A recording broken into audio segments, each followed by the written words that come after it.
KETC St. Louis, Channel 9, located in the Julius and Frida Bear Memorial Building.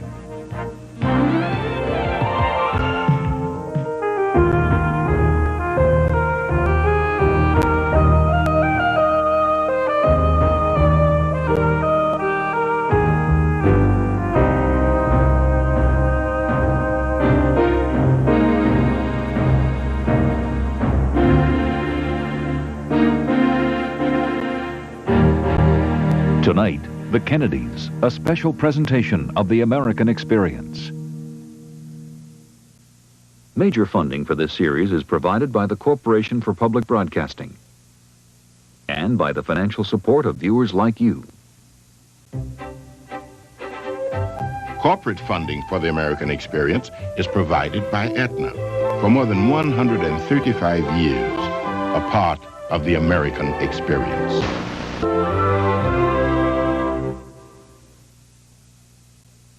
Good evening and welcome to the American Experience. I'm David McCullough. Tonight we continue with the second and final part of our special presentation on the Kennedys. In the first installment, we saw the founding father, Joseph Kennedy, rise to wealth and power by way of Boston, Wall Street, Hollywood, and Washington, then move on to London. There, as Franklin Roosevelt's ambassador to the court of St. James, his popularity greatly enhanced by his large photogenic family, Joe Kennedy seemed poised for the pinnacle, the presidency, his lifelong goal. But then, ironically, the man who had so long prided himself as a publicity genius was undone by his own remarks to a reporter, to the effect that democracy was finished in Britain and possibly in America too. In the parlance of a later time, Joe Kennedy sounded soft on fascism. His presidential prospects in ruins, he vested all in the next generation, and as our earlier installment ended, son John had at last attained the White House. The long arm of Kennedy power, as was said, plus a seemingly endless fund of Kennedy family charm, having played a part all the way. As we resume tonight, it's still early in John F. Kennedy's presidency. What follows is a human drama as powerful and painful as any in our history. A compounding national tragedy as one violent, senseless act follows another. Especially for anyone past the age of 40, much in the next 2 hours will be extremely wrenching. Yet taken in all, the long Kennedy quest for the presidency can be seen too as a chronicle of evolving political ideology. From the isolationism of Joe Kennedy, to the cold warrior stance of John, to the fierce social activism of Robert Kennedy in the late 1960s, and finally to Edward, the lone survivor. The Kennedys, Part 2.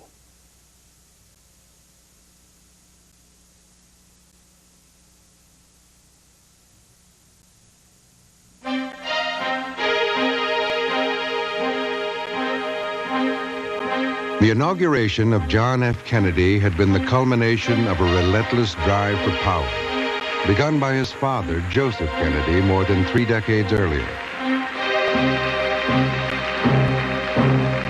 As the Kennedy presidency entered its second year, Joseph Kennedy was no longer the force he once had been, paralyzed by a stroke. But his youngest son, Ted, was poised to run for the Senate. And his son Robert was Attorney General and the president's closest advisor. John Kennedy had been elected by the narrowest popular margin in history, and many Americans were still skeptical of the Kennedys' wealth and dynastic ambition. But the Kennedy style dazzled much of the country.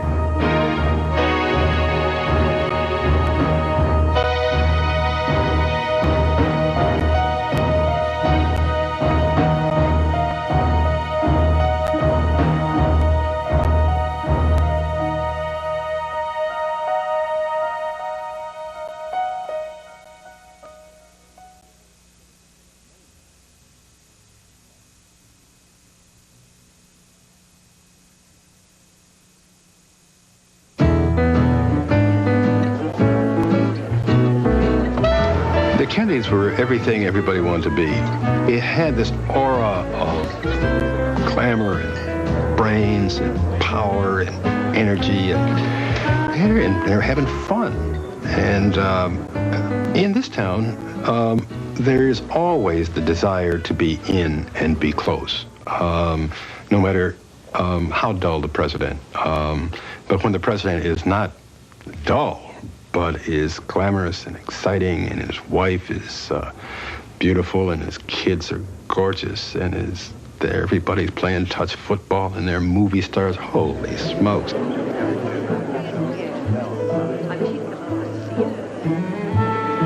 Both Jack and Jackie had an enormous sense of their own presence. And it's almost as if they both created this image of this handsome couple, attractive, well-clothed, well-mannered, funny, that was partly true, but partly not true at the same time. When Jackie was courting Jack, it probably was exciting to see how much he liked other women. But after a while, she adopted a pattern very similar to Rose's. She knew if she obsessed about it every day, it would destroy herself and destroy the marriage. So she became Jackie Kennedy, something quite apart from Jack Kennedy. Je pense toujours la première à ma rôle de mère et de femme. Es un honor para mí el estar hoy entre un grupo de los hombres más valientes del mundo. And Mrs. Kennedy, this is the East Room pretty much as Americans have known it now for 60 years. That's right. This piano was designed by Franklin Roosevelt. And this is the end of the room where Pablo Casals played for us, where we had a portable stage built when we had the Shakespeare players. Jackie gave it real class. Jackie was the one that redecorated the White House. Jackie was the one that was responsible for all the very fine entertainment. And Jack was not quite like that himself. Jack at a piano could sing The Wearing of the Green as well as any Irish revolutionary you ever came across in your life. But Jackie sort of gave this kind of fragile, delicate Limoges china feeling to the White House. He loved politics. She hated politics. She didn't want any part of politics. She didn't like the political people. But when it came to being out there all dressed up in her evening gowns, she was right there. She got enormous pleasure from the celebrity of being First Lady. But then at certain moments when she wanted her privacy back, she would turn it away. And I think she legitimately wanted to keep her children free from that kind of celebrity. So she would find herself alternately, at times, wishing the press would write her up, and other times saying, "Don't touch me, I want you out of here." Jackie had gone on a trip, and she had been trying to control how much picture there could be taken of the kids. And the president called me in one day and said, she's gone now. Now's the time to get the kids. Caroline and John Jr. were the youngest children to live in the White House in the 20th century. And the president, like his father before him, fed the press irresistible photographs of his family.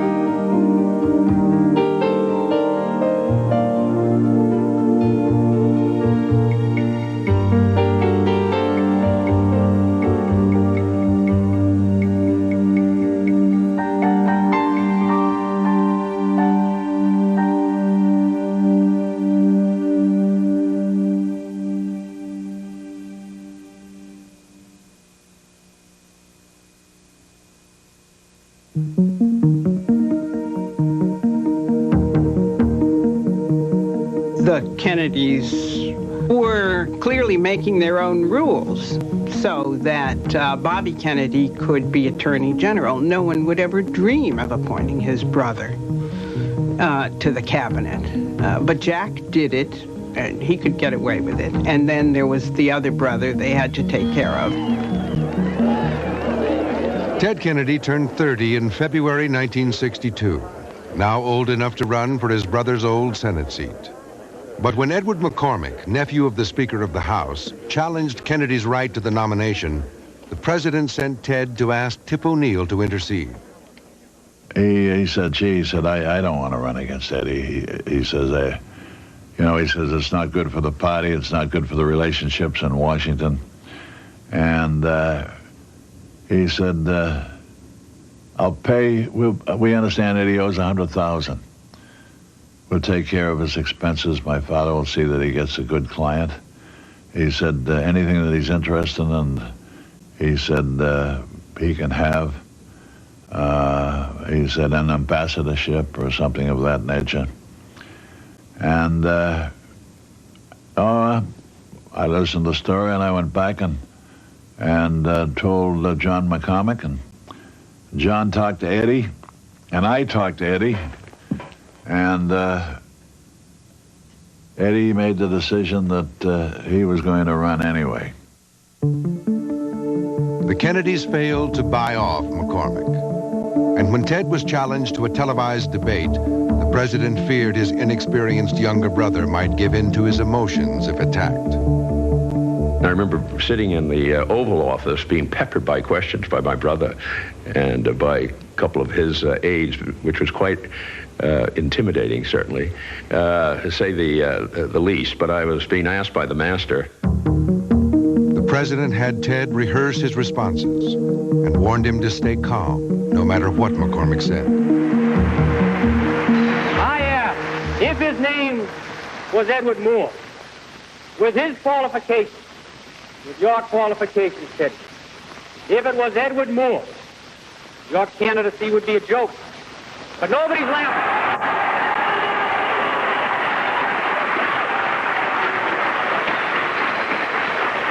Nobody's laughing. Nobody's laughing because his name is not Edward Moore. It's Edward Moore Kennedy. I say it makes no difference what your name is. McCormick's attack backfired. Ted Kennedy won the sympathy of the audience and the primary. He would go on to face Republican George Lodge, son of Henry Cabot Lodge, the Boston Brahmin John Kennedy had defeated a decade earlier.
After having had Happy Birthday sung to me in such a sweet, open way.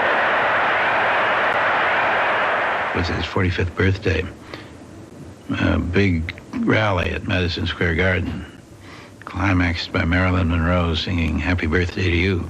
Afterwards, Arthur Krim, who was a film producer, gave a small party in his apartment on the East Side, where the president came. Robert Kennedy came, a number of other people, and Marilyn Monroe came.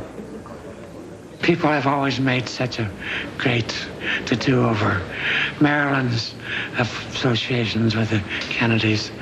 I have never believed they're very deep, actually. Maybe there were plenty of associations. There were some I could have put my finger on. But in that family, there had been no traditions of monogamy. There was plenty of talk about Kennedy's womanizing, and the talk was just universal. In those days, however, there was a sort of an understanding in the press that a responsible, conscientious journalist would not write about anybody's private life. everyone in the press really loved him, and he worked them like an entertainer works a room, and he really did. He used them every single minute, so that they were very hesitant to dwell into his private life or to write about it. But he was a tremendous risk taker. Jack felt that he could do as he pleased, and he did as he pleased. To have a president who cannot control his sexual appetite, who is always taking these reckless risks and cannot stop himself, is not only to threaten the status of the presidency, it also threatens national security. And the truth is, everybody knew it, and nobody could stop him. But in the spring of 1962, Kennedy's risky behavior began to catch up with him. The FBI director, J. Edgar Hoover, asked to see the president alone. He told Kennedy the FBI was aware of his relationship with Judith Campbell, and that Campbell was also friendly with crime boss Sam Giancana. Hoover warned of possible blackmail. Jack called me after the meeting. First, he asked me to come back to Washington, and I said no, and that I couldn't. And then he said, go to my mother's and call him. And that's when he told me, he said, my phone probably wasn't safe. Despite Hoover's warnings, Kennedy kept in telephone contact with Campbell for several months. But he stopped his public association with Frank Sinatra, his longtime Hollywood friend who had ties to the mob, and who had introduced him to Judith Campbell in 1960. Kennedy's womanizing was a ticking time bomb throughout that presidency, because if ever one of these women was used by a hostile organization to blackmail the president, it could have brought everything crashing down.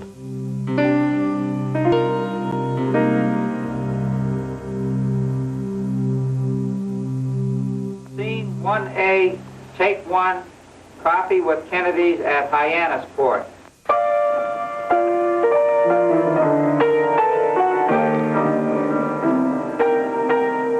By October 1962, Ted Kennedy's campaign for the Senate was in full swing.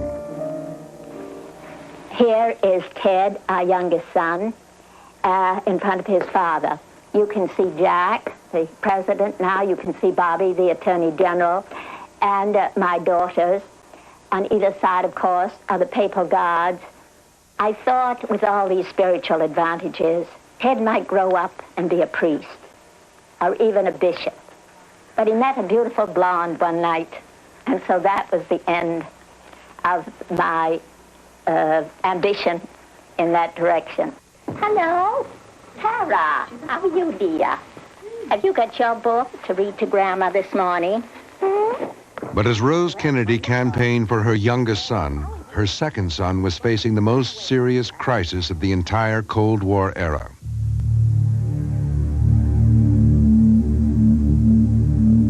The details of that crisis and Kennedy's handling of it would be examined and re-examined for decades.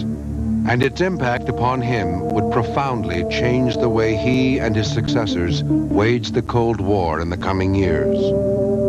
On October 16th, Kennedy was shown photographs taken by a U-2 spy plane. The Soviets were secretly building bases in Cuba for nuclear missiles, capable of striking New York, Chicago, Washington. The Bay of Pigs and Kennedy's continuing secret campaign to overthrow Castro had convinced Soviet Premier Khrushchev another American invasion of Cuba was imminent. So Khrushchev came to the conclusion that the only way to save Cuba was to install there several Soviet missiles which would deter a potential American invasion. But to Kennedy, Soviet missiles so close to the United States were intolerable. They would have to be removed. The question was how to do it without provoking nuclear war. Kennedy secretly assembled a group of seasoned counselors from inside and outside his administration. His experience with the Bay of Pigs had taught him not to rely only on the military and CIA, to seek a wider range of opinions. But most advisors initially favored a military response. Those of us who had had previous experience with the Soviet Union were all in favor of a quick attack at first. Robert Kennedy took a different approach. He said that this would be a terrible thing in the world because this would be an unprovoked assault and a lot of other people would get killed that were not necessarily the Soviets that were putting up the bases. Bobby was very eloquent. He said, I do not want my brother to be the Tojo of American history. I do not want us, the United States, to pull a Pearl Harbor. He wanted us to be tough and all that, but not to strike without warning or so on and so forth. For 6 days, as Kennedy's advisors argued in secret over what should be done about the missiles, the president did his best to act as if nothing unusual were happening. For the election of a distinguished governor, Mike DeSalle, who recognizes the problems of this state and country and wants to do something about it. Even the president's press secretary was unaware of the missile crisis when Kennedy instructed him to tell the press he had a cold and would return to Washington. And we headed out of the hotel, went to the airport, got on the plane, and about halfway through the flight, I found myself alone in the president's cabin with him. I said, Mr. President, you don't have a cold. There's something else going on. He said, you bet there is something else going on. And he said, when you find out, grab your balls. Good evening, my fellow citizens. This government, as promised, has maintained the closest surveillance of the Soviet military buildup on the island of Cuba. Kennedy revealed the crisis to the world on October 22nd and declared a naval blockade of Cuba to remain in force until the missiles were removed. The Kennedys had resisted pressure from the military to bomb the missile sites. They would give the Soviet premier the opportunity to withdraw peacefully. But no one knew what Khrushchev would do. The nation braced for the possibility of nuclear war. I remember there being a discussion at home with my father about whether or not we should be moved. There was a bunker under Camp David where there was room for us. But there were two considerations that I remember my father articulating at that time. One was that we shouldn't be moved because it would cause other people to panic if we were moved out of Washington. And the other one was that if there were a nuclear war, none of us would want to be around afterwards anyway.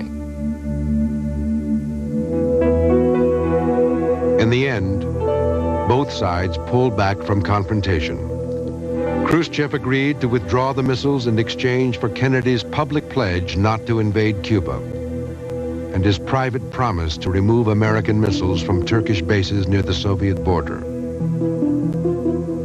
The gravest crisis of the Cold War was over. Kennedy had shown a blend of toughness and diplomatic skill scarcely imaginable when he first took office.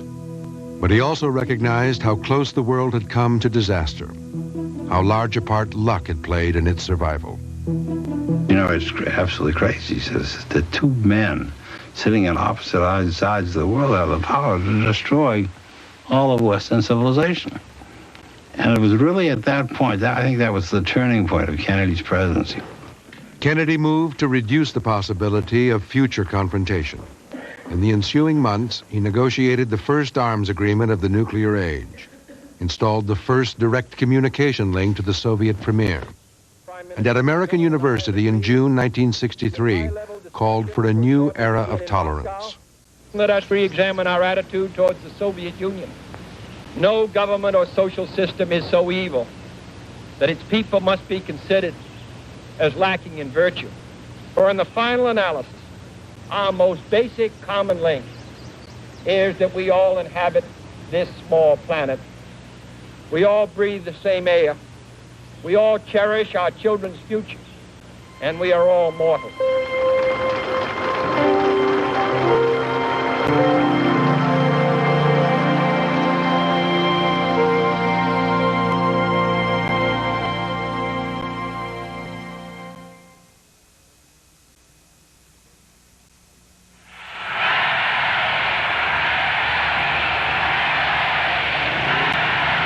Kennedy was hailed as a hero during his visit to Berlin in the summer of 1963.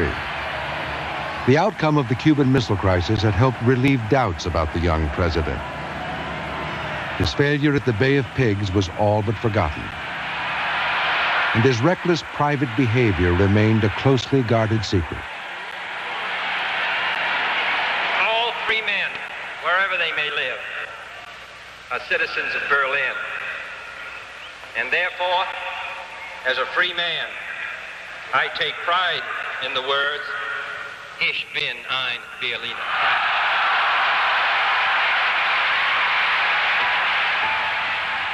But for some at home, Kennedy's talk of freedom abroad rang hollow. His reluctance to push for stronger civil rights laws had angered many blacks and liberals who had seen Kennedy as their candidate in 1960. The privileged world of the Kennedy family was far from the harsh realities of the inner city and the rural South.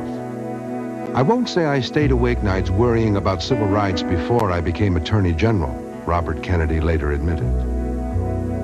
John Kennedy had been elected partly because of his promise to secure equal rights for black Americans. Yet once in office, he had sought to avoid too great an involvement in the politically divisive struggle. But events overtook the Kennedys. In 1961, they were forced to send federal marshals into Alabama to protect the Freedom Riders. In 1962, they were forced to send in the National Guard to restore order at the University of Mississippi. Still, Kennedy resisted sending strong civil rights legislation to Congress, unwilling to risk further alienating the powerful Southern conservatives blocking his domestic program. I was not sympathetic with the Kennedys' political problems. I was sympathetic with the problems that black people were having. And it seemed to me the Kennedys wanted both ways. They wanted to appear to be our friends, and they wanted to be the brake on our movement. At the beginning, civil rights was simply one of a series of concerns that he had. He never allowed himself to go on the line for anything. He was a very rational fellow. He didn't move by passionate commitments, and civil rights required a passionate conviction. Kennedy watched along with the country in May 1963 as racial violence erupted in Birmingham. Horrified by what he had seen, he polled his political advisors about sending a broad new civil rights bill to Congress. Most of his advisors in the White House, maybe all of them, told him that's a terrible political mistake. Many thought that the bill could not be passed. And they were thinking, well, the president's going to put his presidency on line for this bill, and he's going to fail. Robert Kennedy disagreed. His duties as Attorney General had demanded he focus on the inequities in American society. He would come to champion civil rights for the rest of his life. He thought it was not just the future of the presidency, but the future of this country that was at stake. And so he urged the president very strongly to go ahead with the bill. In June, White House advisors met with the president to discuss whether he should deliver a television address to rally support for his civil rights bill. A film crew was present in the Oval Office. He had no idea what was going to come from his group of advisors. And they said some things that were a bit sensitive for the president.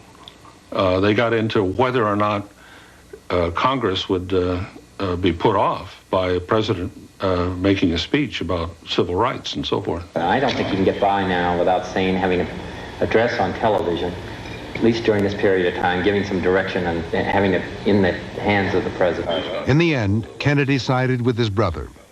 That evening, for the first time in history, a president would declare civil rights for black Americans a moral issue. All of a sudden, he brought passion to it. He brought that eloquence to it. And it electrified me and all kinds of other black people. And that night in June when he spoke, I think, to the heart and to the soul of America. I would never forget that speech. We are confronted primarily with a moral issue. It is as old as the scriptures and is as clear as the American Constitution. The heart of the question is whether all Americans are to be afforded equal rights and equal opportunities. Within weeks, Kennedy sent the long-awaited bill to Congress. It was the most sweeping civil rights legislation since Reconstruction. He said, it's an amazing thing. Until today, I never dreamed that maybe the major event of my administration would be what's happening in civil rights. He said, I had never in my wildest imagination, I think this would happen. If you look back at who John Kennedy was when he came to the United States Senate, and you see who he was on racial issues when he died, you have to say that's what you want. You know that most white Americans are racist. You can't help but be racist in this culture unless you have superb parents. What you hope is that white Americans can be educated and that they can be purged to some real degree of their racism and that they can be brought to do decent things. That's what happened to this man. Labor Day, 1963. The Kennedys gathered at Hyannisport. The president and Jacqueline were still recovering from the death of their third child, Patrick, born prematurely that August.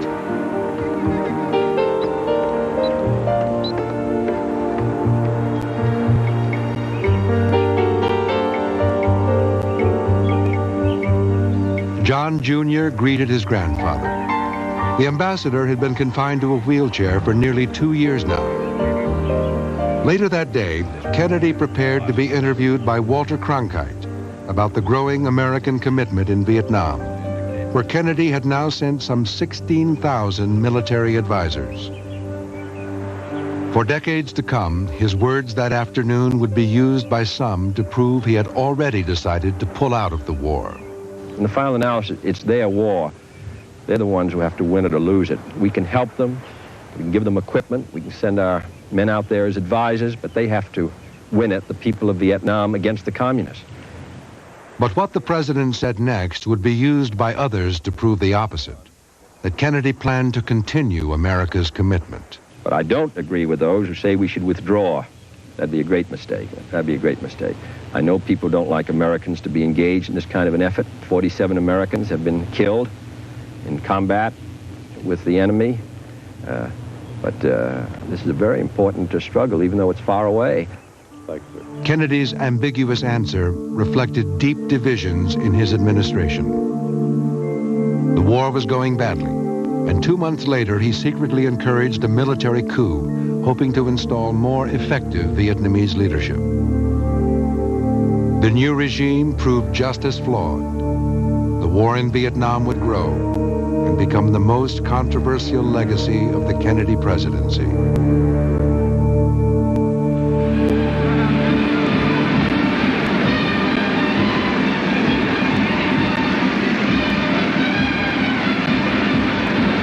This dinner marks the beginning of a great effort which we are going to make in New England in 1964. New England is the birthplace of this administration, and we are proud of it. I first of all want to express my appreciation to my brother Teddy for his offering me his coattails. My last campaign, I suppose, may be coming up very shortly. But Teddy's around, and therefore these dinners can go on indefinitely. I think he felt that it was very important to get a second term. I remember we took a walk up in Arlington Cemetery, and we were talking. He said we started discussing where we'd like to be buried, and it was an odd discussion. But he said, I suppose I ought to be buried up in Boston because that's where my library is going to be. And then his face darkened, and he said, of course, I won't have a library if I don't get a second term because nobody's going to give a damn. Kennedy in the fall of 1963 was looking forward to the campaign of 1964. He was beginning to travel in parts of the country where he knew he needed to shore up his popularity, which was sagging because of the civil rights legislation. He was implored to come to Texas, where two factions of the Democratic Party were at each other's throats. Before heading for Texas, Kennedy flew again to Hyannisport for a Sunday with his father. And now we're leaving Monday, and the helicopter would take off from the field there where we played touch football, and the ambassador would be wheeled out to the porch so that we'd be able to watch him all the way. The president put his hand on his father's shoulder, you know, and kissed him on the head. And as we take off, he's looking down. He has the picture window on the helicopter, and he said, "Look at him, Dave." And he made it all possible. I came back to Washington with the president. He was laying down. They had a bed in the Air Force One for him to lie on. So I said, "Yeah, I really hate to go to Texas. I got to go to Texas next week, and it's just a pain in the rear end, and I just don't want to go. I wish I could get out of it." And I said, "What's the problem?" I said, "Well, you know, Lyndon was vice president. Lyndon wants to ride with me, but John Connally is the governor, and he wants to ride, and I think the protocol says he's supposed to ride, and then Johnson wants Jackie to ride with him." And Connally was at that time a little bit jealous of Lyndon, and Lyndon was a little jealous of him, so it's all these fights were going on. He said, "I just don't want to get on that mess. I hate to go. I wish I could think of a way to get out of it." After lunch on Friday, November 22nd, 1963, Joseph Kennedy was resting quietly in his bedroom. I heard the screaming, and I knew it was Dora, the downstairs maid, screaming. And she was yelling, "Mrs. Dallas, Mrs. Dallas." So I ran out down the long hall past Mrs. Kennedy's room, and I said, "Dora, be quiet. What is it?" And she started screaming, "The president was shot. The president was shot." So then Mrs. Kennedy came out, and she said, "Will you please stop all this noise?" she said. And she said, "Mrs. Dallas, you should know better," she said, with my husband down the hall. And she said, "Stop this noise." And so I said, "There's been an accident with the president." And I didn't want to be the one to tell her. And I said, "It's on television." So she just looked at me, and she went into her room. Ted Kennedy was presiding over the Senate when word reached him that his brother had been wounded. Robert Kennedy was at home when the telephone rang.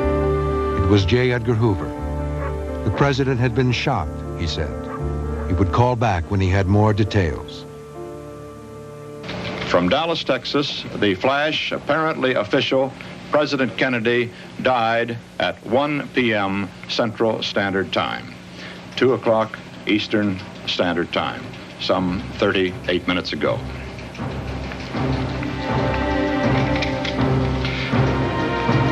Vice President Lyndon Johnson has left the hospital in Dallas.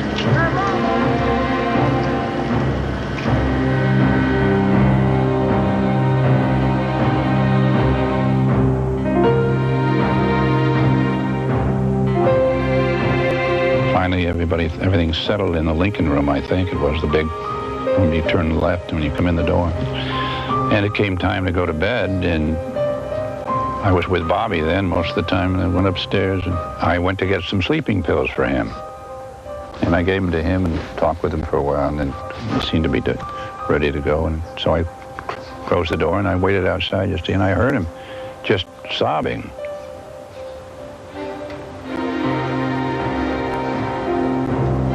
Talking directly, and he was saying, "Why? You know, why, God? Why? We're doing so well.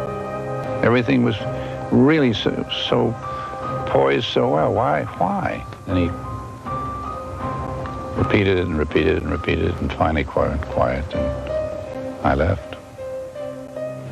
And that evening, Eunice and Teddy came. And Eunice fell down the side of the bed, which she never did. She put her head down on her father's knees, and she said, "Dad, Jack has been shot." She said, "Jack's in heaven. Jack's in heaven, so he's all right." And it was so confused that really, I don't think Mr. Kennedy got it all together for a while. In the morning, when I brought the paper in, and I wasn't going to give it to him, I couldn't. So I put it on the dresser, so he pointed to it. And I said, there's bad news in it. I said, do you remember?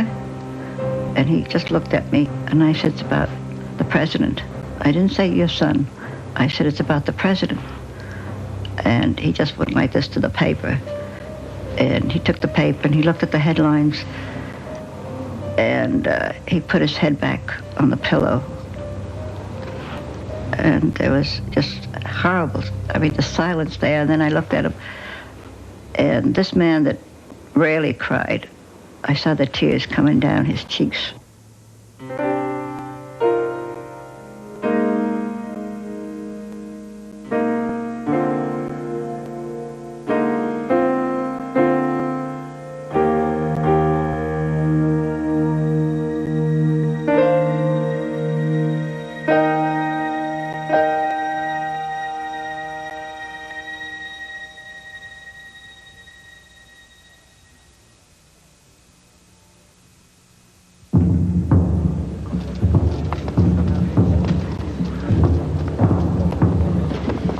On Sunday, November 24th, the Kennedy family accompanied John Kennedy from the White House for the last time.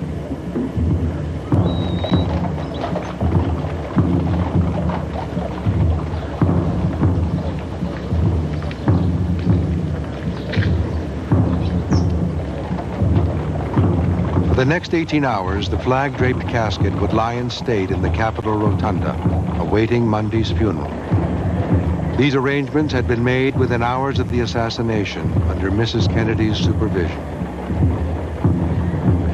On the evening of the assassination, Jacqueline Kennedy sent White House aides to the Library of Congress, which by then was closed and dark. They had to go through the stacks of books with flashlights, looking for books that would show how the nation had observed the death of Abraham Lincoln. The funeral of John Kennedy was modeled on the funeral of Lincoln, the lying in state in the East Room, the movement of the coffin on a caisson down Pennsylvania Avenue.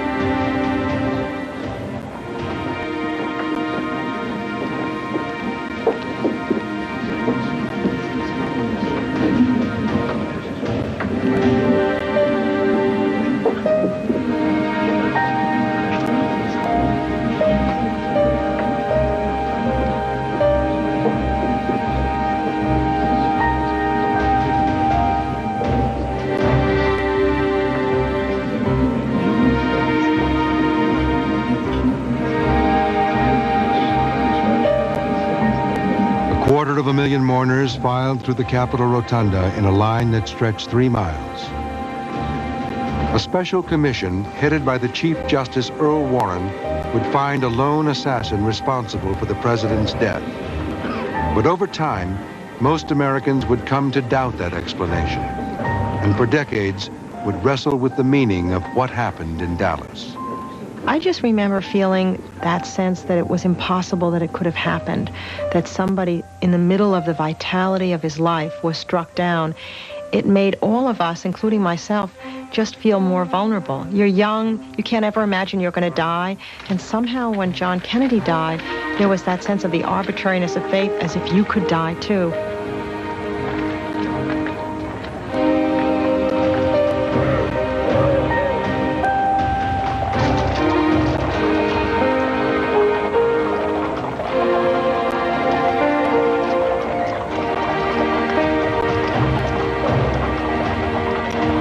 In the coming weeks and months, Americans would be unwilling to let go of the president who had been taken from them. Less than half of all American voters had cast their ballots for Kennedy. Now, 65% claimed they had. He had become in death what he never was in life. And the president's widow added to his legend. Jacqueline Kennedy, in the wake of the assassination, was worried that historians, bitter old men as she called them, would look at her husband and see that the record of those 2.5 years was not what he would have wished. She gave an interview to Theodore White, the journalist, at Thanksgiving at Hyannisport just after the assassination, during which she referred to the fact that she and her husband late at night used to listen to a phonograph record of the musical Camelot. White saw his lead, he wrote up the interview, and thenceforth the Kennedy legend had its name. John Kennedy's legend was already settling upon Robert Kennedy, but he was shattered. The brother to whom he had devoted his life was dead. He looked and acted devastated. He seemed at times to be as if in a dream. I think he was engaged in a great internal struggle to reconcile his belief in God with what had happened to his brother. He was in physical pain. If you were around him, you knew that he was not, he was sometimes not really with it. I mean, he was really hurting, bruised emotionally and spiritually. My father became more quiet at that time and more, I think, more introspective. He started reading a lot of the Greeks. He read Camus. He read a lot of the existentialists. He read a lot of poetry, Emerson and Thoreau. And he became very interested in poetry. Then Alfred Lord Tennyson, the heroic writers, the people who explained human tragedy. No longer the second most powerful man in Washington, Kennedy stayed on as Attorney General, but he could not conceal his disdain for the new president, Lyndon Johnson. It was a terribly bitter experience for Bobby to see this man he hated come in and replace his brother in the Oval Office in the White House. It was almost more than he could bear. He was rude to Lyndon Johnson. His comments about him, which would get back to the President Johnson, were always destructive. The basic fact is those two men simply didn't like each other. That's all there was to it. Everybody has seen two dogs come into a room together, and all of a sudden there's a low growl from each one, and the hair starts rising on the back of the neck. That was a real situation between Bobby and Lyndon Johnson. At odds with the new president, unsure of his own future, Robert Kennedy also had to carry out his responsibilities to his family, his own 8 children, the widow and children of his murdered brother, his grieving parents. Then in June of 1964, the family was dealt still another blow.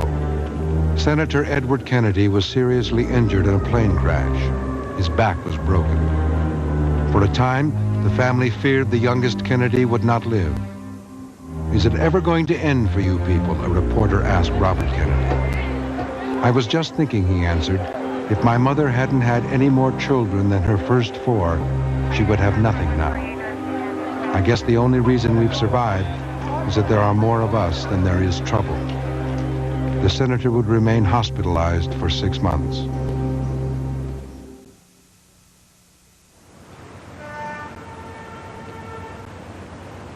Robert Kennedy was present as Lyndon Johnson signed the Civil Rights Act of 1964. It had been President Kennedy's bill, but it had taken Johnson's skill to push it through. Give us to Ketchum, give us to Burt Marshall, give us to John Miller.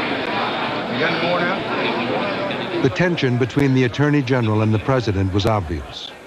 Nonetheless, Robert Kennedy now began to consider a new role for himself as Lyndon Johnson's Vice President.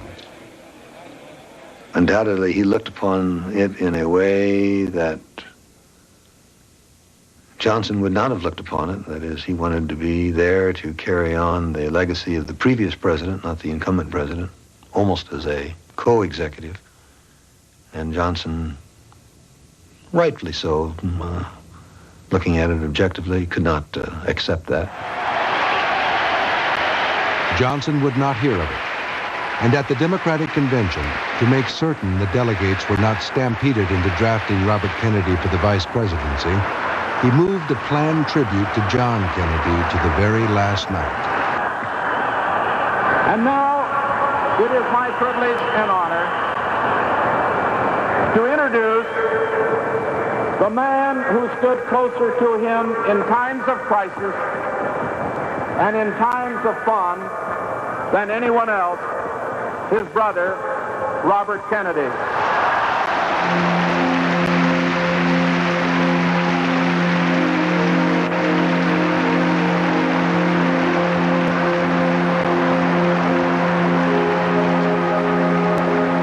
Johnson's fears had been well-founded. In the 9 months since John Kennedy's death, his legend had only magnified, and Robert Kennedy was its clear beneficiary.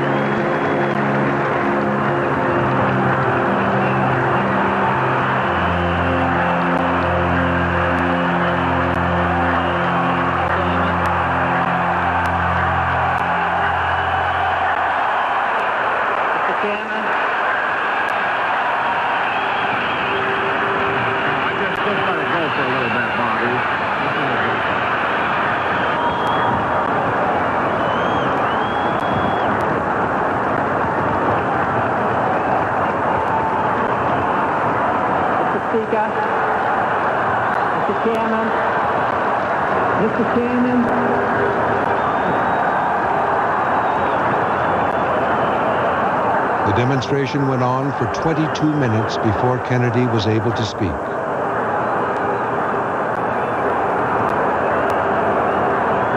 Mr. Chairman. I once heard the Kennedys described as a court looking for a king. I think you've always had some of the Kennedy supporters who thought that it wasn't legitimate unless a Kennedy was in the White House. And Bobby was the obvious one at that point. I wish to speak just for a few moments. When I think of President Kennedy, I think of what Shakespeare said in Romeo and Juliet, when he shall die, take him and cut him out in little stars, and he shall make the face of heaven so fine that all the world will be in love with night and pay no worship to the garish sun. The door to the vice presidency had been closed, but Robert Kennedy had already decided on his next move.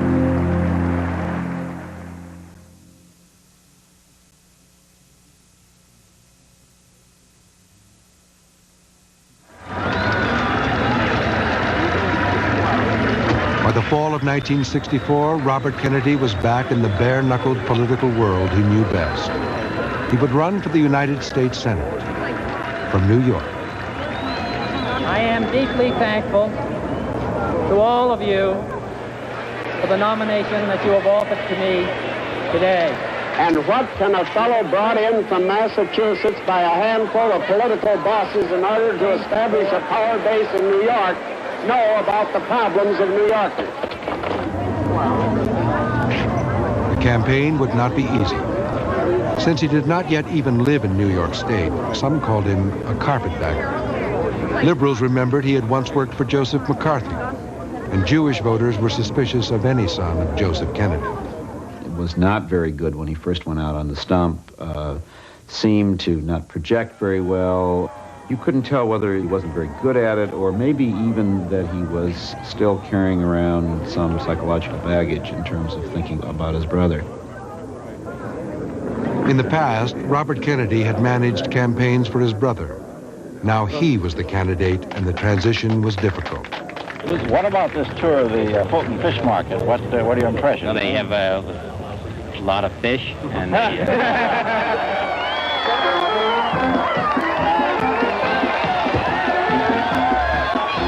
remember up in Buffalo, New York, and it was about 11 o'clock. We got finally up to the room in the hotel, and I said, God, Bob, that crowd, that was incredible. I've never seen anything like that. And he turned on me and said, well, don't you know? And I said, no, what? And he said, that was for him, not for me.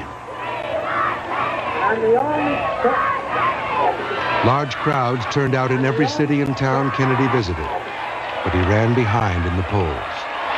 New Yorkers seemed more interested in seeing a Kennedy than in voting for one. How are you going to vote? I'm afraid I'm going to vote for Mr. Keating.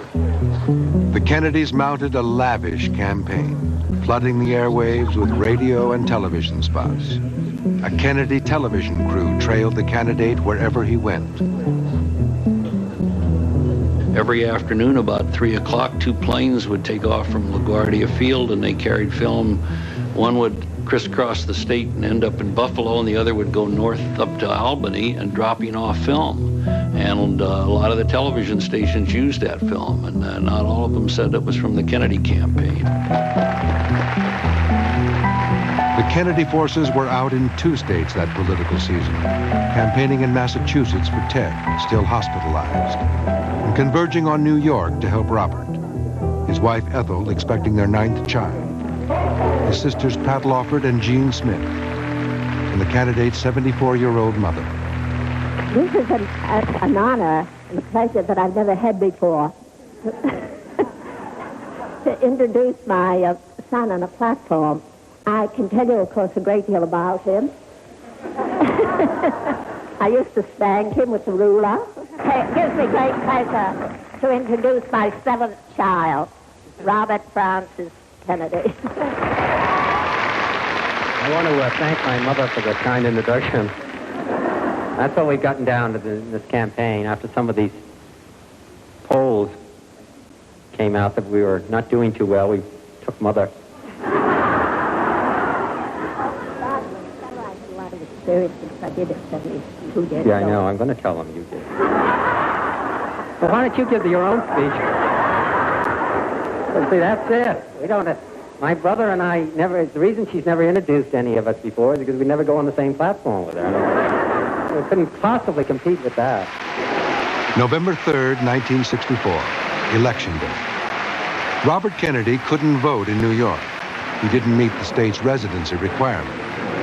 Nonetheless, he became New York's senator, thanks largely to an overwhelming landslide for Lyndon Johnson. I remember election night, we won, and thinking that it was much closer than I had expected it to be. You know, that was my geez. Doesn't that mean that almost half the people didn't want him to become senator? And sort of being shocked after seeing all these people that would run up. That was when I first learned the lesson that you don't just listen to the crowds when you're running for political office, you know. That there's a lot of other people that aren't in the crowds that vote. Nobody for 1 minute expected that he was going into the Senate to stay there. It was understood that that was the next move on the way to reclaiming what was rightfully the Kennedys, namely the White House.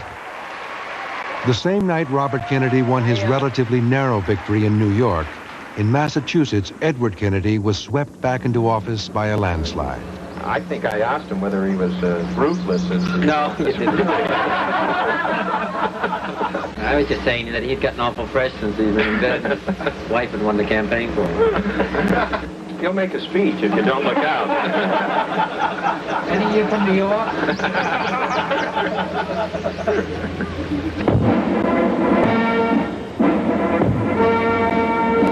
You, Lyndon Baines Johnson, do solemnly swear I, Lyndon Baines Johnson, do solemnly swear that you will faithfully execute that I will faithfully execute the office of the Presidency of the United States. Joseph Kennedy's surviving sons watched from the sidelines as the man who inherited their brother's presidency assumed office in his own right. And one was already positioning himself to run for president. Of the United States.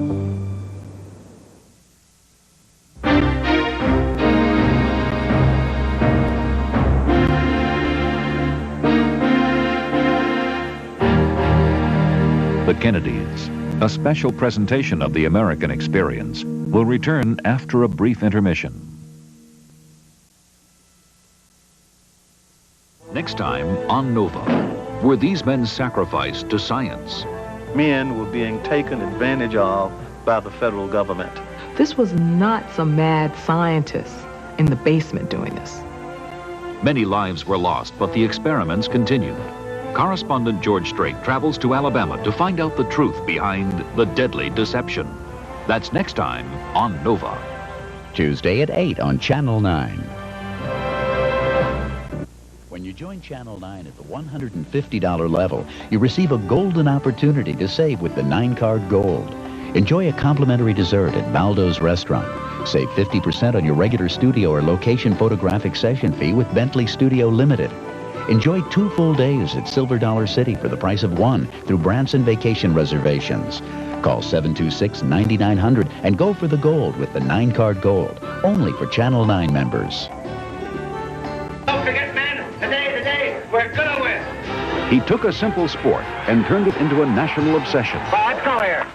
College football really took off with the Rockne era. He proved it could be a spectacle. Well, Rockne is kind of like a George Washington of the sports world. Notre Dame made football. Watch the making of a legend.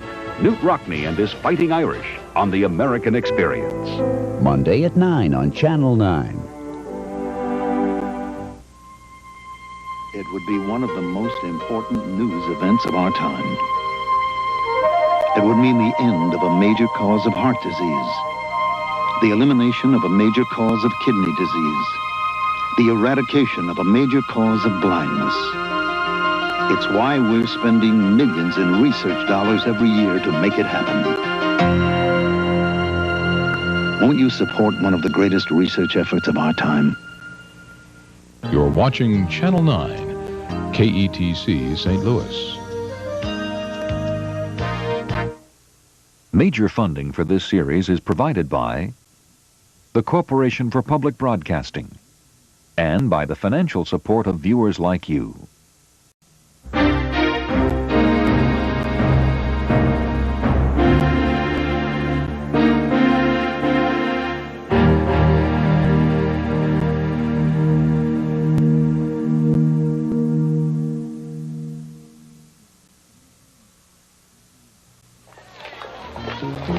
Around the world, Robert Kennedy was seen as the inheritor of his brother's legacy.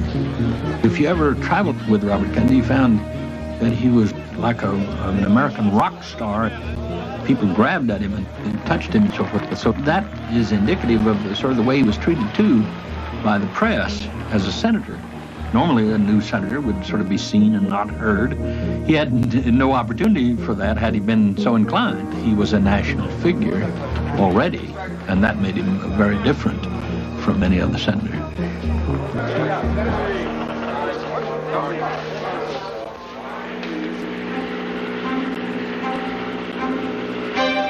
And everywhere Robert Kennedy went, the press followed. When the Canadian government named Mount Kennedy in honor of the late president, the National Geographic Society invited Kennedy to join an expedition to climb it. I was asked if I would take along Senator Kennedy. I said, had he climbed before? They said no. And I said, did he know that it was an unclimbed mountain? It could be very difficult. And they said yes. And so I said, well, let's give it a try.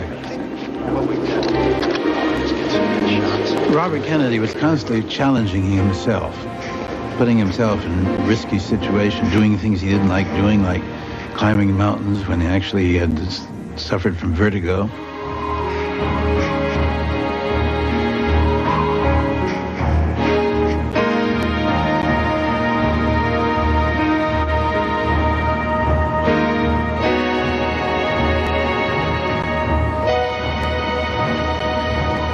"30 feet from the summit, I stopped, and I said it would be a great honor to me if I could see the brother of the president on the top of the mountain named after him.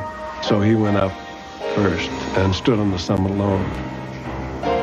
And I came up, and we were both crying.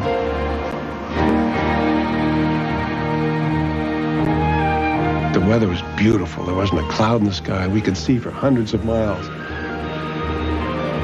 The only disturbance in that high, beautiful mountain air were planes circling the damn summit from Life magazine and so forth to take pictures of the senator on top.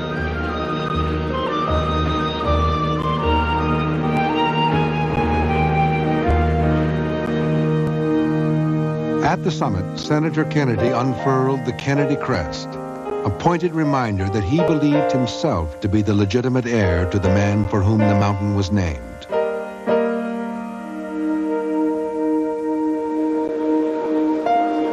Kennedy had always been relentless in pursuit of his brother's policies and his brother's enemies.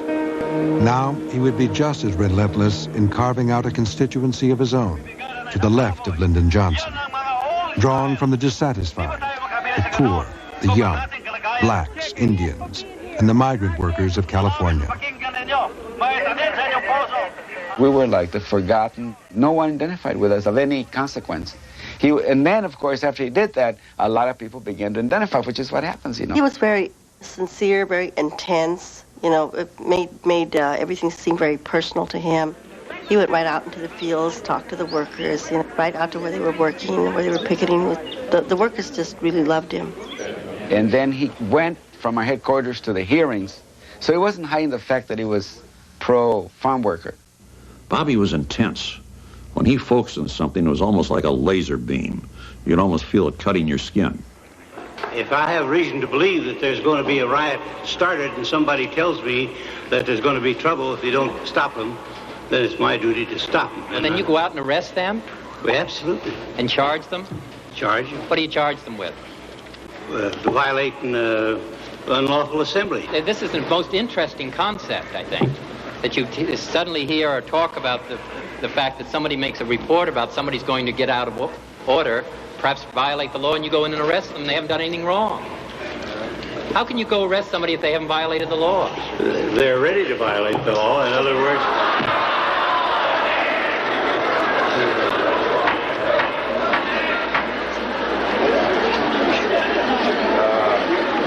just like these labor people out here, they ask their attorney, what shall we do? Could I suggest in the interim period of time, in the luncheon period of time, that the sheriff and the district attorney read the Constitution of the United States? There was no real give to him. Bobby lived in a heaven and hell world. You were either on the side of God or you were on the side of Mephistopheles. More and more, Robert Kennedy found himself listening to advocates for the disadvantaged.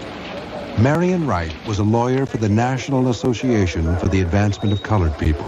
I wanted him to see the suffering. I wanted him to see the hunger. I mean, it was very hard to get people to understand that people were literally starving in Mississippi at that time, that there were people with no income. Robert Kennedy went down to the Mississippi Delta with Marion Wright. As usual, the press followed in force. Did you have lunch? We had lunch, yeah. You haven't had lunch yet? No.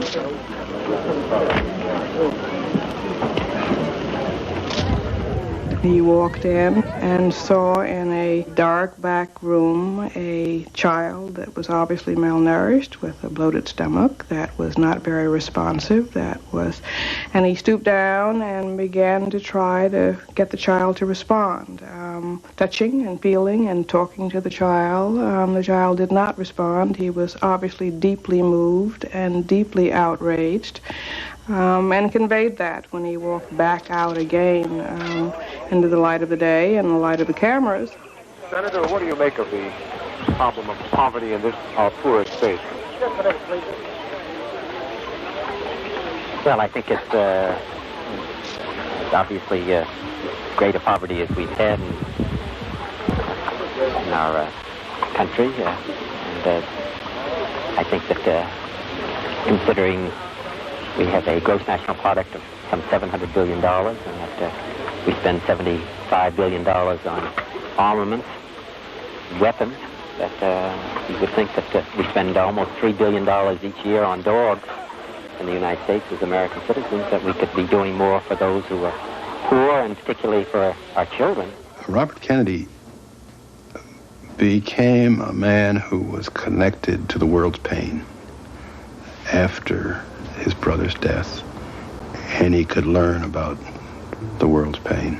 He was a person who was moving, who was growing very much. When he went down the Mississippi Delta and he saw what real poverty among the blacks was, had a huge emotional impact on him. I don't think it's a satisfaction that that child was 9 years old at the school. The man was a public person. He was not just struggling in the wilderness of good works. Robert Kennedy had already left behind his father's views. Now he had moved beyond his dead brother, too, bringing all of his old zeal to a new, risky kind of politics, mounting a liberal challenge to the liberal president of his own party. So here you had this man who was conducting, in the end, a kind of an alternate government in waiting or shadow administration on the other end of Pennsylvania Avenue from Lyndon Johnson. It was really quite extraordinary.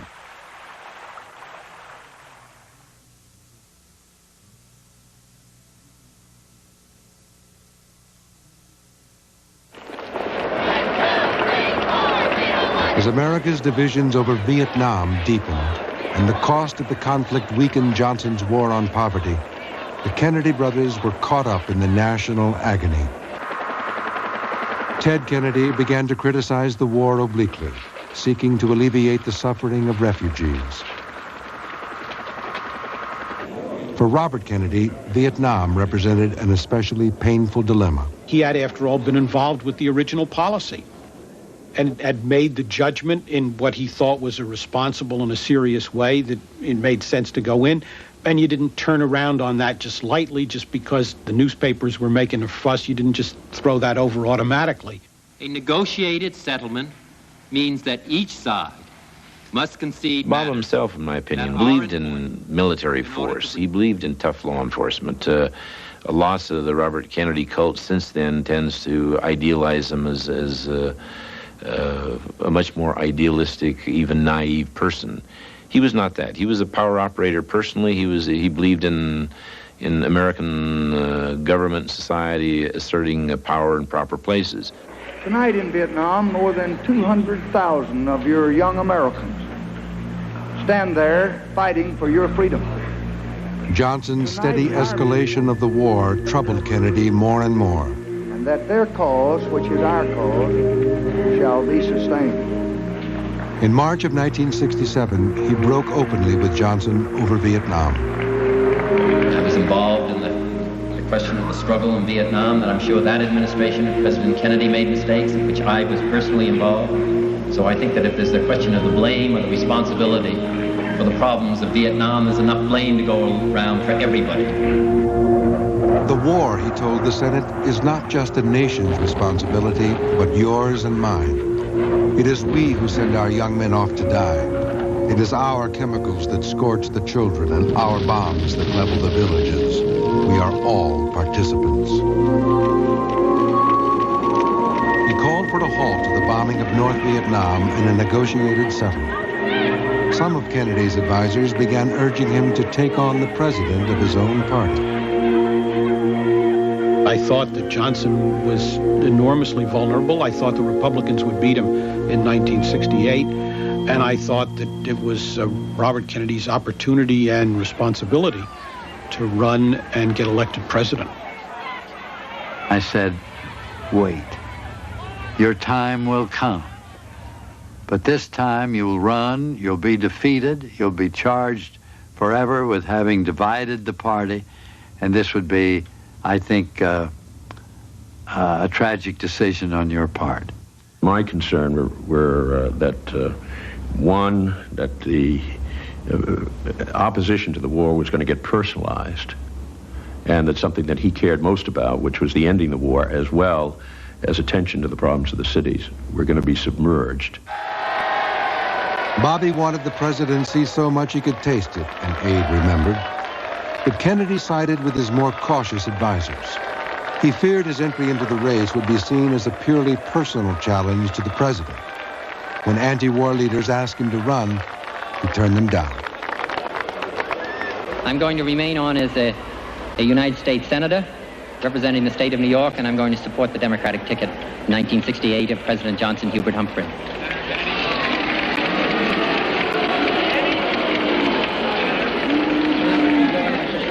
Boo! Bitterly disappointed, the anti-war movement turned elsewhere. I am a candidate for the nomination of the presidency on the Democratic ticket. On November 30th, 1967, Senator Eugene McCarthy announced that he would challenge Johnson in the primaries. Is it possible that you might step aside and support Bobby Kennedy if the moment came when he decided to have a go at the nomination? I don't see that as a problem right now. Again, I don't know whether it be a question of stepping aside. It might be more maybe less voluntary than that.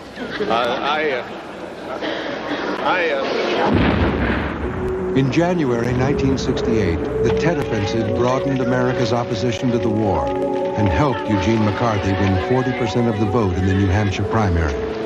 For the first time, Lyndon Johnson seemed vulnerable. Kennedy was reassessing his position, resolving to run after all. But first, he had to tell his parents. I was out in the hall, and I overheard Bobby say to his father and mother, "I'm going to run for the presidency." And there was not like this when he was running for the Senate. There was complete silence. And I looked at Mr. Kennedy, and he just dropped his head down in his chest. Bobby says, "It's going to be all right." He said, "It's going to be all right."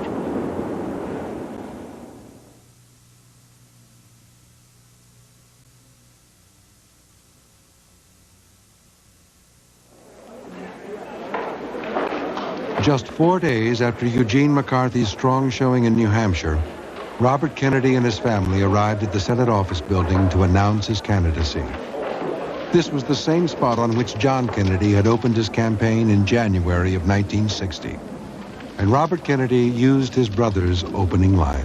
I am announcing today my candidacy for the presidency of the United States. I do not run for the presidency merely to oppose any man, but to propose new policies. I run because I am convinced that this country is on a perilous course, and because I have such strong feelings about what must be done, and I feel that I'm obliged to do all that I can. Robert Kennedy's announcement would once have been greeted with wild enthusiasm by the anti-war movement. Now, to many, it seemed opportunistic. He had his chance, I think. We wanted him to run, but he never did. Now we're supporting Gene till the end. No way you might change over to Bobby Kennedy? Unless Gene backs out. There was no time to build the kind of political machine that had characterized past Kennedy campaigns. Kennedy headquarters, Allies were being lined up in the states on a moment's notice without much effort to find out who was best or who was really with us, who could deliver, who was only full of hot air. In that somewhat disorganized, hasty way, we were off. It was too late to enter most of the primaries. Kennedy would have to wait to face Eugene McCarthy until Indiana, more than a month away. Meanwhile, Kennedy would assault Lyndon Johnson. He charged that by Johnson's massive bombing of Vietnam, he was calling upon the darker impulses of the human spirit.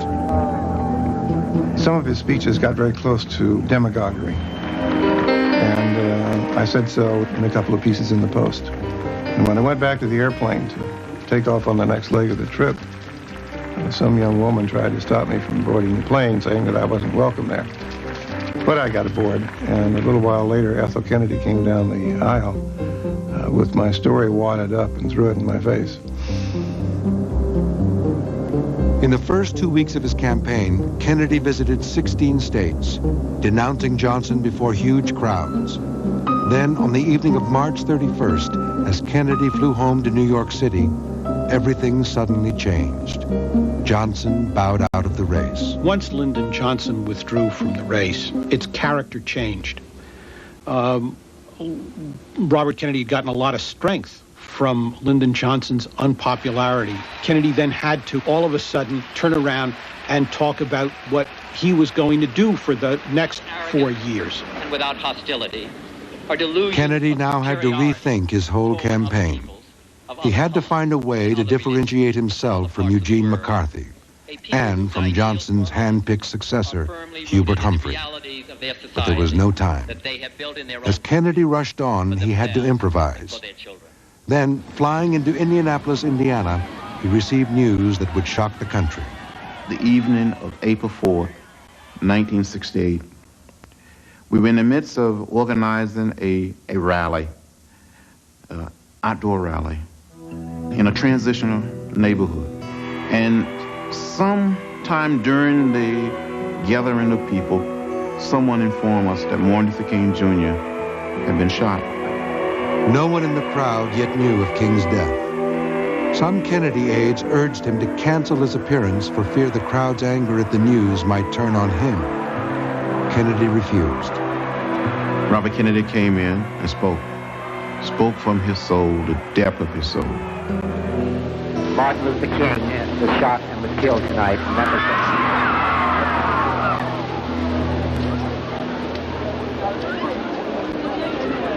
For those of you who are black and are tempted to be filled with hatred and mistrust of the injustice of such an act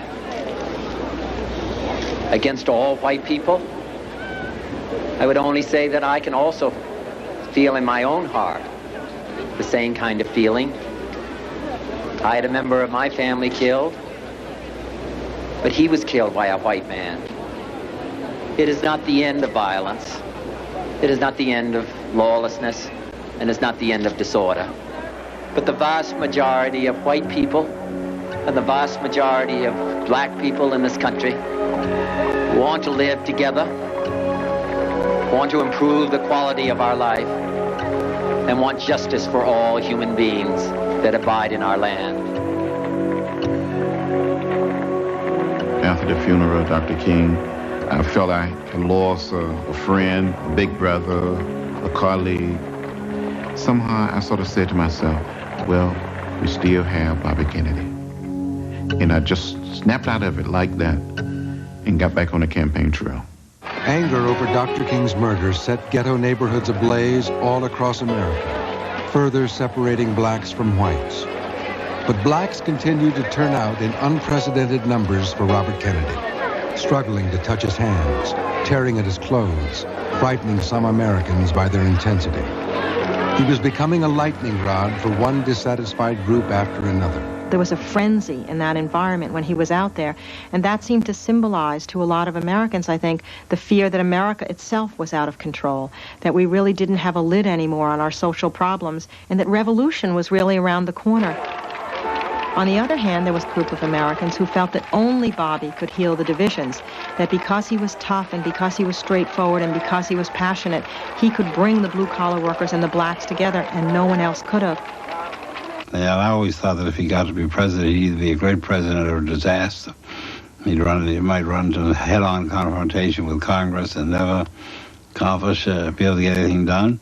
Or he might do great things because he really intended to fight for what he thought was important, which at that point was, the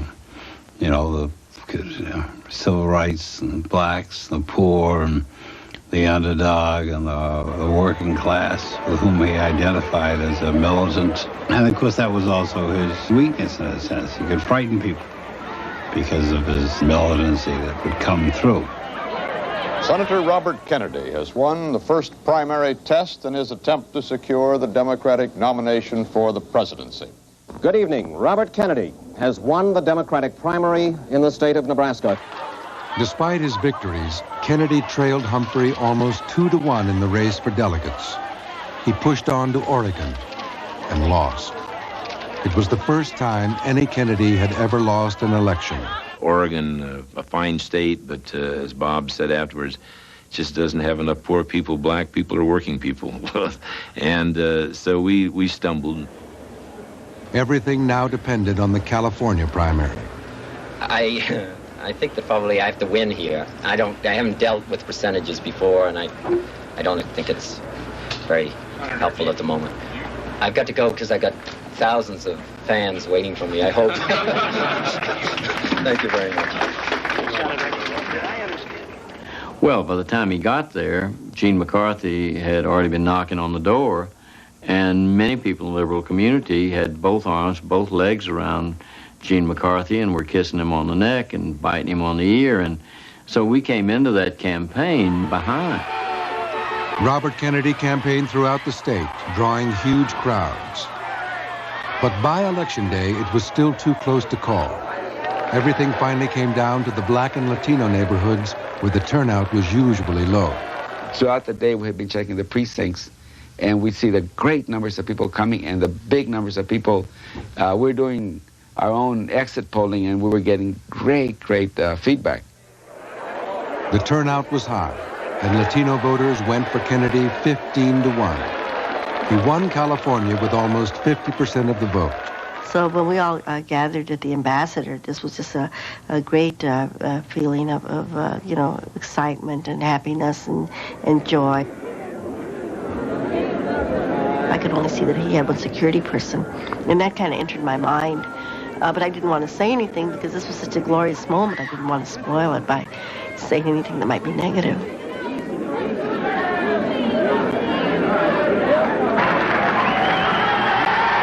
Senator Kennedy has just entered the ballroom here at his election headquarters, and you can hear the pandemonium that has resulted. Senator is pushing his way to a crowd of reporters and photographers gathered around the podium. Up to the speaker's stand.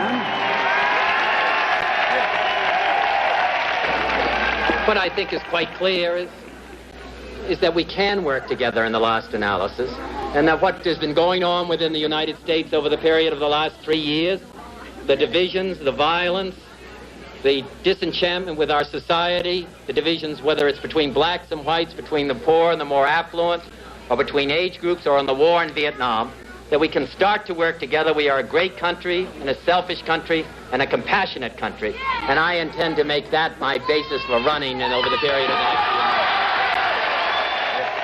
And I remember watching him on television that night, and there was a kind of an ease and a grace he had that really had been missing in a way. You know, I mean, he always had the passion and he had the ideas. That substance didn't change, but he had he was at ease with himself. This was his victory. This was not a Kennedy victory. It was Bobby Kennedy's victory. And I looked at him and I said, my God, the guy looks like a president. So, my thanks to all of you, and now it's on to Chicago, and let's win there. The crowd was a little bit unruly, so I decided that there was a back route to go. The security people we had already canvassed, and they were prepared to go either way. And I said, no, we'll go out the back way.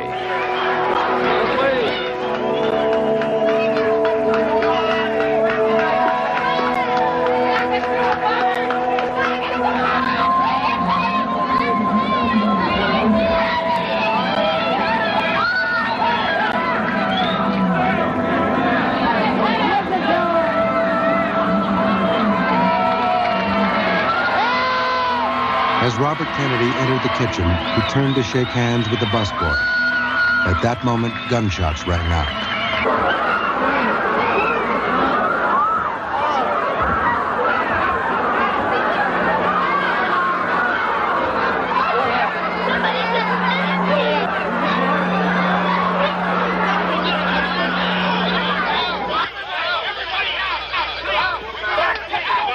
In the kitchen of the Ambassador Hotel, a television newsman pleads with his cameraman to keep rolling.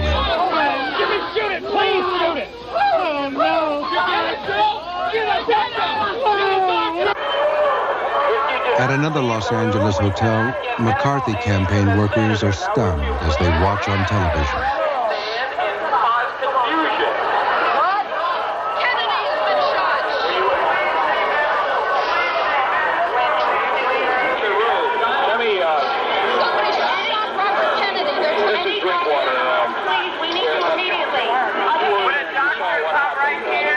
I was looking at the television when it all happened.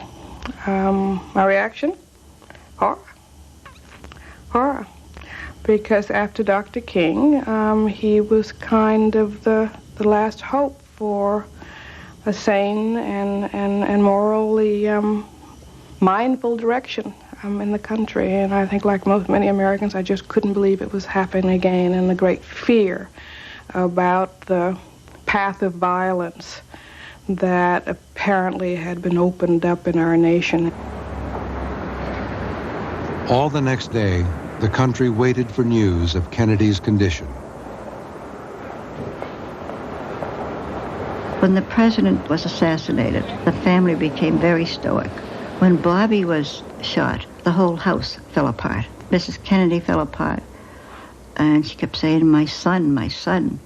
And Mr. Kennedy cried, I cried, It was too much.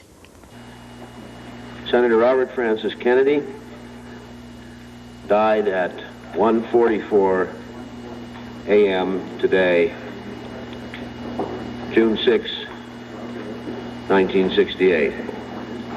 With Senator Kennedy, at the time of his death, were his wife Ethel, his sisters, Mrs. Stephen Smith, and Mrs. Patricia Lawford, brother-in-law, Mr. Stephen Smith, and his sister-in-law, Mrs. John F. Kennedy.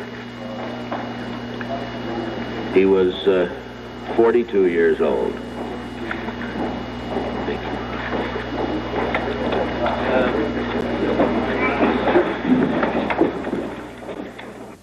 And it was over.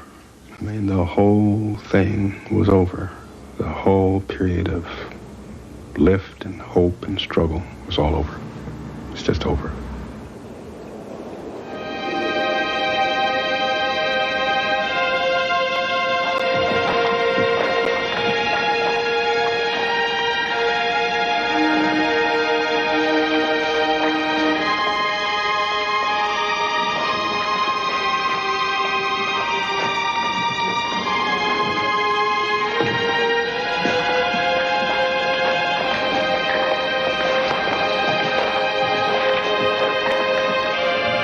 We loved him as a brother, and as a father, and as a son.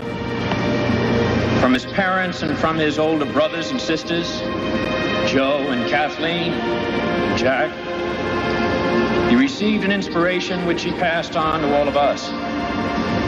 He gave us strength in time of trouble, wisdom in time of uncertainty, and sharing in time of happiness. He will always be by our side. Those of us who loved him and who take him to his rest today pray that what he was to us and what he wished for others will someday come to pass for all the world. As he said many times in many parts of this nation, to those he touched and who sought to touch him, some men see things as they are and say why. I dream things that never were and say, why not?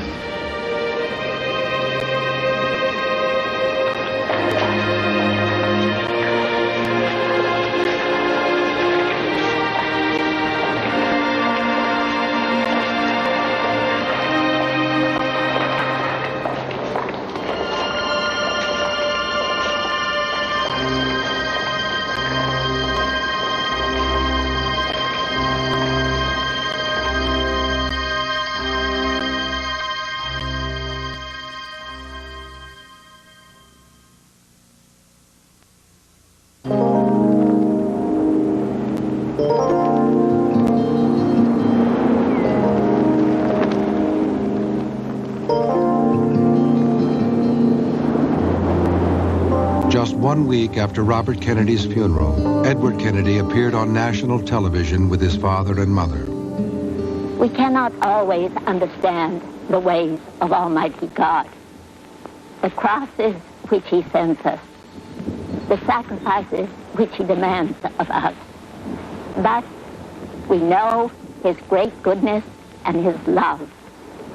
And we go on our way with no regrets for the past, not looking backwards to the past, but we shall carry on with courage. This was like a gruesome nightmare replayed, and there was only darkness. I mean, just terrible feelings of emotional anxiety and depression. And I remember walking with Teddy after Bobby died downstairs and saying to him, you know, you've just got to get away. You can't think about this. You can't think about it. You must not allow yourself ever to think about you being next in line for this terrible treatment. He was really terribly shaken up by Bobby's death. He used to sail all night long by himself in the days and weeks after that happened. Just sailing. For 2 months, Edward Kennedy remained out of the public eye. Once, he drove from Hyannisport to Washington to sign papers at his office. But when he got there, he was unable, he said, to go in and face them all. Instead, without getting out of his car, he turned around and drove home again. Just 36, he had become the effective head of an extended family, responsible in part for the welfare of 16 children.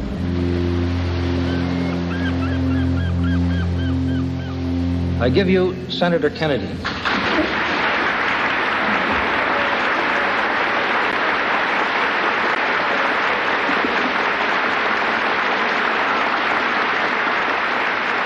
Some of you have suggested that for safety's sake and for my family's sake, I retire from public life. To those who have so written, my deep thanks for your kindness and for your concern. But there is no safety in hiding, so today I resume my public responsibilities to the people of Massachusetts. Like my 3 brothers before me, I pick up a fallen standard, sustained by their memory of our priceless years together. I shall try to carry forward that special commitment to justice, to excellence, to courage that distinguish their lives. All of his life, he had been the kind of person who was cheerful, open, optimistic. But now suddenly with Jack's death and then Bobby's death 5 years later, he has to suddenly become the holder of all of these dreams, frustrations, hopes. And it had to be an incredibly defining moment for him to decide, could he still go on, be the happy-go-lucky, good guy that he was, or was he going to have to become something different? Shortly after Kennedy returned to Washington, Richard Nixon moved into the White House. We have a new president. He has shown that he's an extremely hard and industrious worker. This morning he indicated that he wasn't going to use the Oval Room. My mother read that in the paper, and she called me up and said, Teddy, I see where the president isn't going to use the Oval Room. She said, I think someone ought to use it. Kennedy was becoming one of the most influential liberal spokesmen in the Senate. So we're looking into that.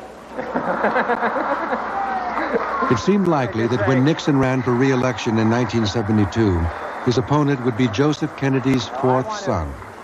But some worried that Kennedy's rise was too fast, the pressures on him too great. There was a general feeling that Ted was a playboy. He drove too fast, he drank too much, he chased girls. He certainly was devoted to Ethel Kennedy and her family, but he was having problems of his own. He began to try, and Ted did, try to pick up the things that Bob had represented and even follow some of the trips that he'd taken. That's what started us all the way up to Alaska. As chairman of a special subcommittee on Indian education, a post once held by his brother Robert, Kennedy led his colleagues to Alaska in April, accompanied by camera crews and 25 reporters.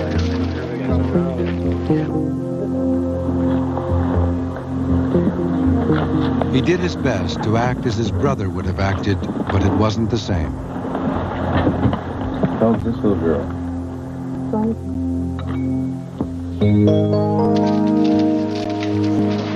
A struggle erupted when Republican committee members charged the trip was just another Kennedy media event. I thought that the trip was a little overproduced, and it got so that there was so much news coverage. When you descend on a little native village like that with 50 or 60 people, I imagine those poor people were scared to death. The trip back was kind of a disaster, especially for Teddy. We all met in the bar and had a drink or two before the plane took off. There were further drinks on the plane. Teddy got somewhat boisterous and playful. He started throwing rolls at various of us in the press, and people started throwing rolls back at him. and there started to be a large call of Eskimo power up and down the aisles, and a few pillows being thrown, and a number of other things, and then it didn't seem to be controllable. Here was a man who was thought of by many as a future president, and he was out in public, having drunk far too much, and playfully throwing bread around a cabin of an airplane. It just didn't seem within the comportment or dignity, at least the public comportment and dignity of a future president. I thought that the senator was out to avoid a fate that was being imposed upon him from the outside, which was to run for the presidency. And I thought psychologically he was not in the best shape for taking up this kind of burden. Liftoff. We have a liftoff. Friday, July 18th, 1969. As the Apollo 11 crew approached the moon, fulfilling a goal set by John Kennedy, Edward Kennedy was in Massachusetts fulfilling still another family obligation, attending a reunion party of young women who had worked for his brother Robert's last campaign. One of them was Mary Jo Kopechne.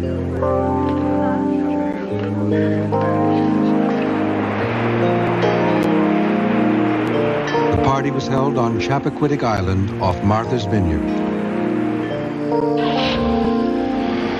Late that evening, Kennedy left the party with Miss Kopechne. Sometime later, his car plunged off a narrow wooden bridge.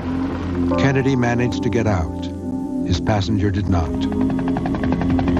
Yet for 10 hours, he failed to report the accident. The car was discovered by two boys on an early morning fishing trip. Police were summoned and the young woman's body was recovered. The divers suspected she had not died immediately.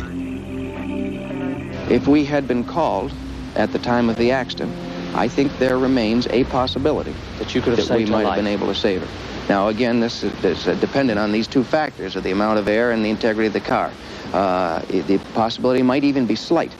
However, the possibility still remains. Kennedy aides helped the other partygoers leave the island hurriedly, without making statements. On Saturday morning, Kennedy finally appeared before Police Chief Dominic Arena, was allowed simply to leave a hastily handwritten statement, then return to Hyannisport. I mean, wasn't there some point, since somebody was killed and he hadn't reported it for 10 hours, in actually questioning him a bit deeper? Well, to tell you the truth, at the time, I thought I would have been able to get back to him. When he left here, I, at the time, thought that he was going to consult his attorney and we would get further from him.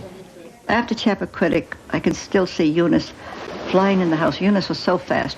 She never walked. But this time she flew in the house. She took off her coat and threw it. She said, "Where's Teddy?" She said, "I want to talk to him." There was rage and horror and anger, a lot of anger. At not any particular person, not at Teddy, but I really think at fate. The senator stayed behind the walls of the Kennedy compound. Friends, advisors, and former speechwriters descended upon Hyannisport to offer legal advice and propose ways to salvage the senator's political future. The Klan was gathering, closing ranks and so on. The Kennedys have always had this entourage, you know, that shows up in times of trouble. An army of Jack's loyalists and speechwriters, that court that was still, to some extent, a court in exile and still dreaming of Washington, descended on Cape Cod to help him, advise him, and to write this speech he gave. Just hours before going on television, Senator Kennedy pleaded guilty to leaving the scene of an accident and received a 2-month jail sentence, suspended. That night, Kennedy offered his version of what had happened, calling his own conduct indefensible. I would understand full well why some might think it right for me to resign. You and I share many memories. Some of them have been glorious. Some have been very sad.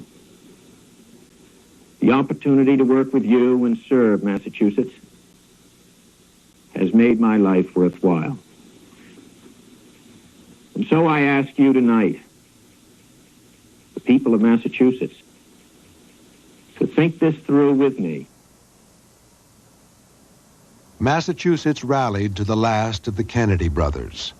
But across the country, many found his explanations inadequate, his speech mawkish. Many of us in the press corps thought it reminded us of Nixon's checkers speech. It did not ring true. It was highly political and intended, obviously, to save his political neck. I think that Ted Kennedy was very badly advised by those who went to advise him. I mean, instead of putting it in the context of the future of his political life, they should have just put it in the context of what happened and had him deal with what happened in the most honest and open way possible.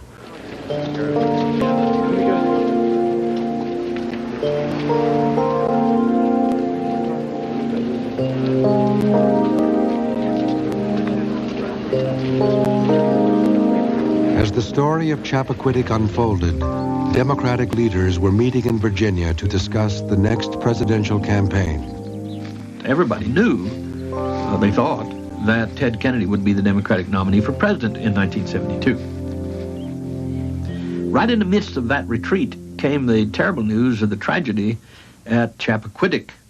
We stopped what we were doing. The issues were still there, but there was no question from that moment on that Ted Kennedy would not be the Democratic nominee. The situation changed totally, and we simply quit and went home. Sightseers began visiting Dyke Ridge.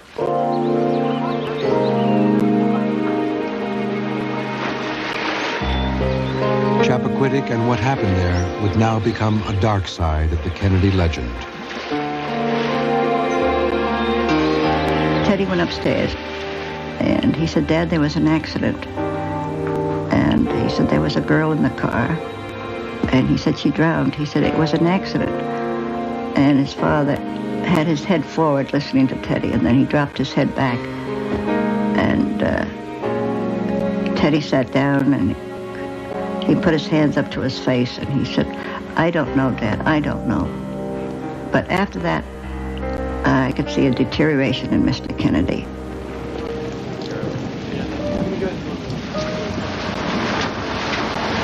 Joseph P. Kennedy, 81, refused nourishment and began to waste away. He died on November 18th, 1969.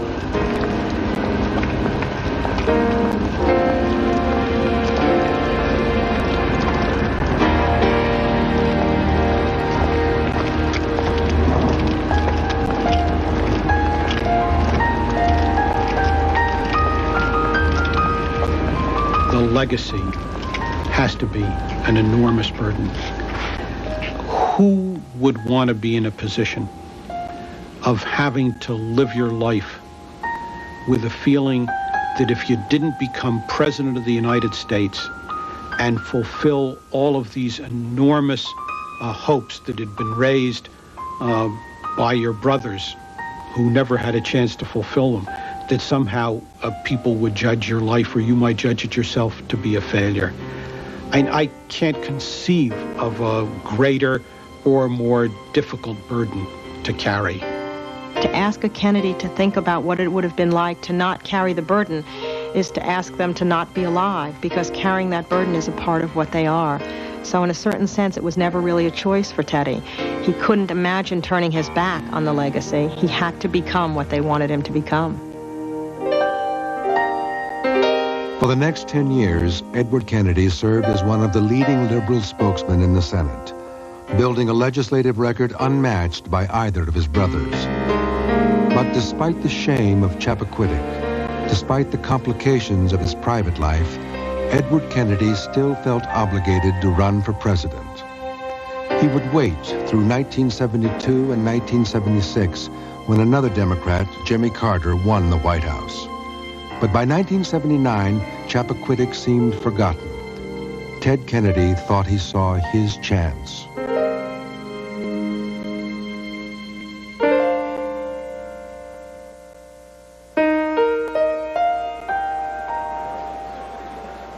On November 7th, 1979, in Boston, Rose Kennedy, 89 years old, was ready to campaign once again. The last of her sons was about to declare his candidacy for president. Questions about Chappaquiddick would have to be met. The constant threat of assassination would have to be endured. I remember watching Teddy Kennedy when he made his announcement speech at Faneuil Hall when he ran for president in 1980. And it just seemed, as you watched him, like the weight of his brother's legacy was on his shoulders, and that he was only a human being, but that they were expecting him to be Jack and Bobby all together. And I think he knew that very day, that there's no way he could be that. No one could.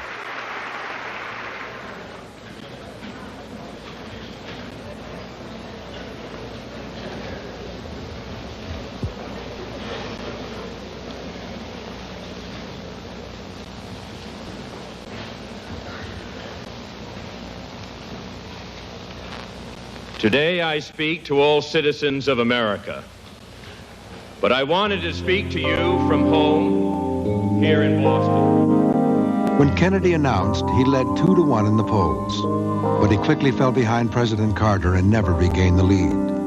Chappaquiddick had not been forgotten after all. Times had changed. The country was moving away from his kind of liberalism. Kennedy seemed unable to articulate just what it was he wanted to do as president.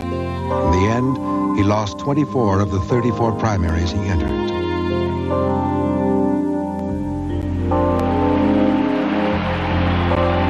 At the Democratic convention in August, he withdrew his candidacy.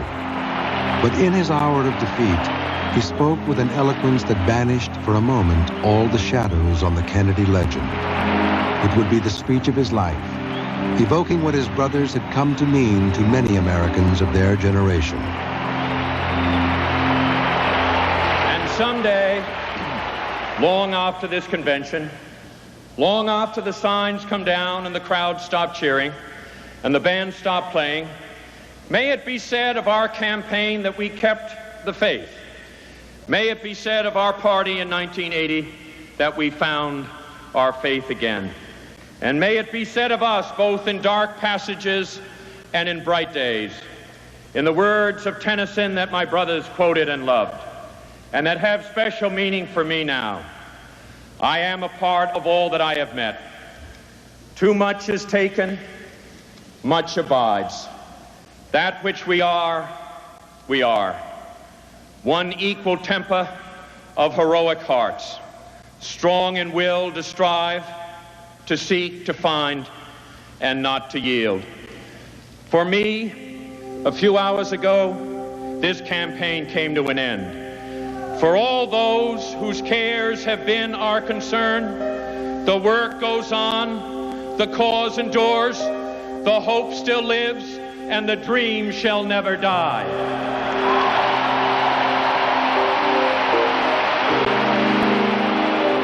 Other Kennedys would share the dream, take their chances in public life. But that evening in Madison Square Garden, the quest for the presidency had finally come to an end for the sons of Joseph P. Kennedy.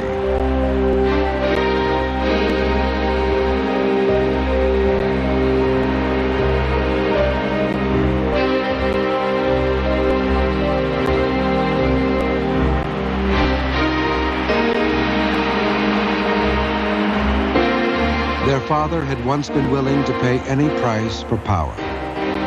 He could never have imagined how high that price would be.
Major funding for this series is provided by the Corporation for Public Broadcasting and by the